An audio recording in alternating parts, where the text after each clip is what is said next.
श्री सद्गुरु चरित्र ज्ञान विवरण अध्याय दुसरा शिष्य दीपकाख्या नाम श्री गणेशाय नमः श्री सरस्वते नमः श्री सद्गुरुभ्यो नमः श्लोक त्रैमूर्ती राजा श्री सद्गुरु तुझे माझा कृष्ण तिरी वास करोनी ओजा सुभक्त तेथे करीती आनंदा ते सुर स्वर्गी पाहती विनोदा ओव्या ऐसा श्री सद्गुरु चरण ध्यात जाता भक्त नामांकित अतिश्रमला चालत राहिला एका वृक्षस्थळी क्षण एक निद्रिस्त मनी श्री सद्गुरु चिंतित कृपानिधी अनंत दिसे स्वप्नी परी ऐसा रूप दिसे सुशिप्तित जटाधारी भस्मांकित व्याघ्र चर्म परिधानित पितांबर वासदेखा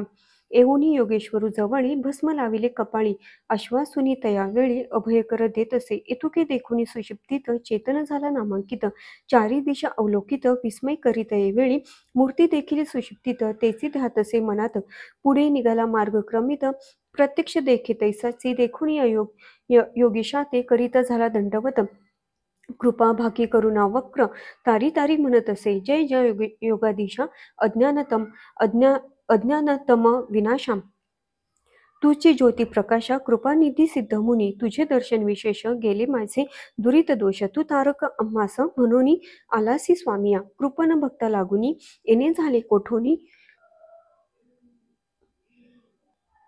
तुमचे नाम कवन मुनी कवनस्थानी वास तुम्हा सिद्ध म्हणे आपण योगी हिंदू तीर्थे श्री सद्गुरु भूमी स्वर्गी प्रसिद्ध आमुचा श्री सद्गुरु जगी नृसिंह सरस्वती विख्यात ज्याचे स्थान गाणगापूर अजराम अमरजा संगम भीमातीर त्रैमूर्तीचा अवतार नृसिंह सरस्वती भक्त तारावया लागी अवतार त्रैमूर्ती जगी सदा ध्याती अभ्यास योगी भवसागर तरावयासी ऐसा श्री सद्गुरु कृपा सिंधू भक्तजना सदा वरदू अखिल सौख्य श्रीयानंदू देता होय शिष्य वर्ग त्याच्या भक्ता कैचे देन अखंड लक्ष्मी परिपूर्ण धनधान्य दिगोधन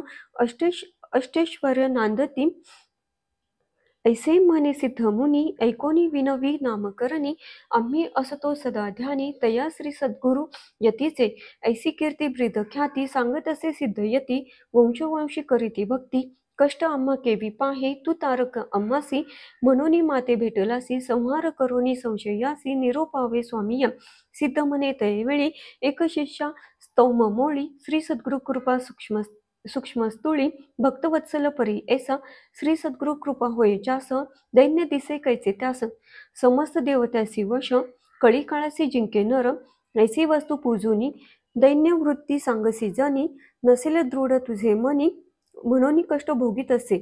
त्रैमूर्ती श्री सद्गुरु म्हणून जाणीचे निर्धारू देऊ शके अखिल करू एक भावे भजावे एखादी समयी श्रीहरी अथवा कोपे त्रिपुरारी राखे श्री सद्गुरु निर्धारी आपुले भक्त जनासी आपण कोपे एखाद्यासी रक्षू न शके व्यमुकेशी अथवा विष्णू परी ऐसी रक्षू न शके अवधारी ऐसे ऐकुनी नामकरणी लागे सिद्ध चिया चरणी विनवितसे कर जोडूनी भावभक्ती करोनीय स्वामी ऐसे निरूपिती संदेह होतो माझे चित्ती श्री सद्गुरूची केवी झाली त्रिमूर्ती ब्रह्मा विष्णू महेश आणि तुम्ही निरोपिले ती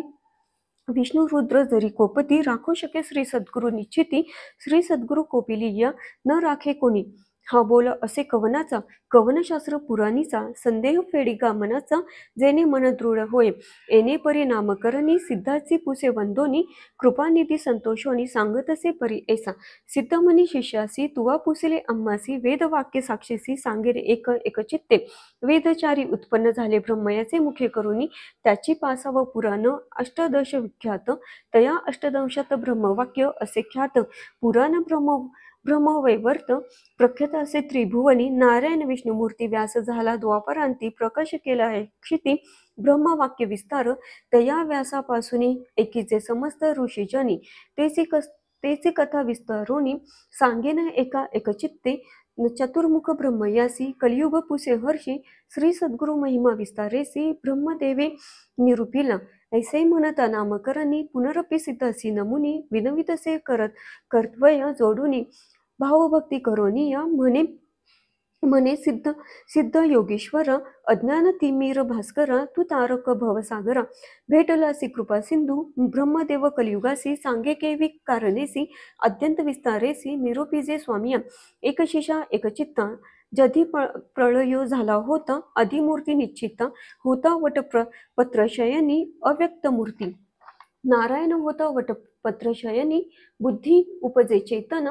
अनिक सृष्टी रचावया प्रपंच म्हणजे सृष्टी रचना करणे म्हणून आले मना जागृत होईया कारण आदिपुरुष वेळी जागृत होऊन नारायण बुद्धी संभवे चेतन कमळ उपजावी नाभिहून त्रैलोक्याचे रचना घर तया कमळामधून उदय झाला ब्रह्मा आपण चारी दिशा पाहून चतुर्मुख झाला देखा म्हणे ब्रह्मा वेळी समस्ताहुनी आपण बळी मजहून आणि कस्तुळी कवन नाही म्हणत असे हसोनिया नारायणू बोले गाढ शब्द वचनू आपण असे महाविष्णू भज म्हणे तया वेळी देखून या श्री विष्णूसी नमस्कारी ब्रह्मा हर्षी स्तुती केली बहुवसी अनेक काळ परी ऐसा संतोषनी नारायण निरोप दिधला अति गहन सृष्टी रचिगा म्हणून आज्ञा दिली त्यावेळी ब्रह्मा विनयी विष्णूसी नेने सृष्टी रचवयासी देखील नाही कैसी केवी रजू म्हणत असे ऐकोनी ब्रह्मयाचे वचन निरोप दिला महाविष्णू वेद असती हे गे म्हणून देता झाला ते वेळी 50व्या पूर्ण